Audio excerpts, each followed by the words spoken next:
राज्य से निकलकर सामने आई है, जहां लापता बच्ची की हत्या का मामला है और रिश्तेदार समेत कई संदिग्धों से पुलिस पूछताछ कर रही है। रातू थाना क्षेत्र के झकड़ाटाड़ गांव की पूरी घटना, बच्ची के शव का दाह संस्कार भी किया गया है। 13 मार्च की शाम से लापता थी बच्ची, जिसके बाद बच्ची की हत्या की बात सामने आ रही है। बच्ची के घर जाकर एफएसएल ने की थी जांच।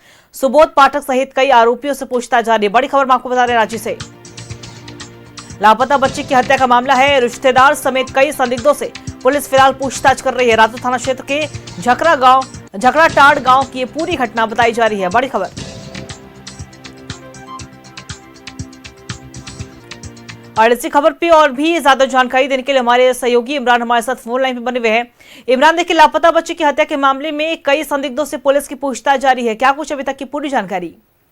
देखिए 13 साल की जो मासूम एक बच्ची थी, तकरीबन जो है 13 मार्च को अचानक जो है वो लापता हो जाती है। लापता जो सुबोध पाठक है उसका कहना था कि जो उनके पिता है जो दिव्यांग है और उसके घर पर उसे बिहार पे छोड़ करके आए हैं और पिता ने भी उस वक्त जो है पुलिस को इस बात को लेकर के सूचना दी थी कि बच्ची जो है उस तक पहुंची, लेकिन उसके बाद बच्ची का कुछ अता पता नहीं चल पा रहा। तो पूरे मामले को लेकर के ग्रामीणों ने ही इस पूरे मामले का उद्भेदन कराया, क्योंकि जब बच्ची गांव में खेलते हुए नहीं दिखाई दे रही थी तो महिलाएं जो थी आसपास के तमाम लोगों ने इस बात को लेकर के सुबोध पाठक को पहले घेरा, उनसे पूछताछ शुरू की कि आखिर जो बच्ची यहाँ पर रह रही थी वह बच्ची कहाँ गई। तो सुबोध पाठक के द्वारा ही बताया गया कि उसके पिता के पास छोड़ा गया, लेकिन बहुत साल से सुबोध पाठक ही इसकी बच्ची की देखरेख कर रहा था। लेकिन जिस तरह से बच्ची के अचानक लापता हुआ, उसके बाद ग्रामीणों ने पूरे मामले की पता करना शुरू किया, पुलिस को जानकारी दी। पुलिस इस पूरे मामले को लेकर जब डेप्थ में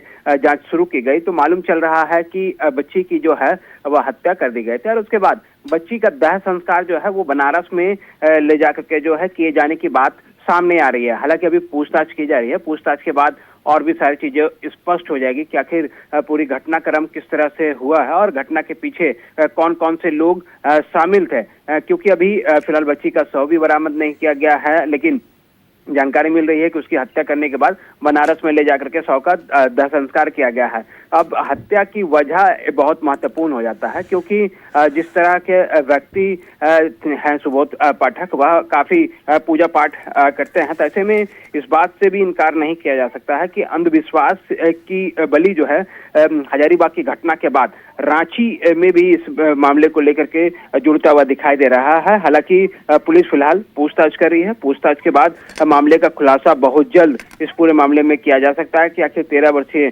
जो बच्ची है उसकी हत्या के पीछे की वजह क्या रही है और क्यों उसकी हत्या की गई है, या फिर घटना के पीछे कुछ और कहानी है। तो कहीं ना कहीं तमाम बिंदुओं को लेकर के कई लोगों को हिरासत में लिया गया है। सुबोध पाठक को हिरासत में लिया गया है, अन्य लोगों को हिरासत में लिया गया है। तमाम लोगों से जो है पुलिस की जो एक टीम है, ग्रामीण एसपी के नेतृत्व में जो टीमें हैं वो जांच कर रही है। जांच के बाद और भी सारी चीजें स्पष्ट हो गई और बहुत जल्द इस पूरे मामले में कई खुलासे हो सकते हैं।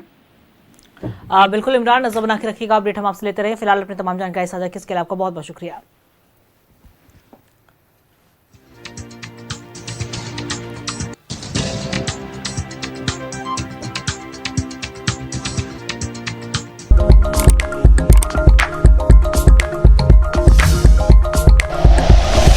Like and share videos, subscribe करें हमारा चैनल और प्रेस करें बेल आइकॉन। न्यूज़ 11 भारत, सच है तो दिखेगा।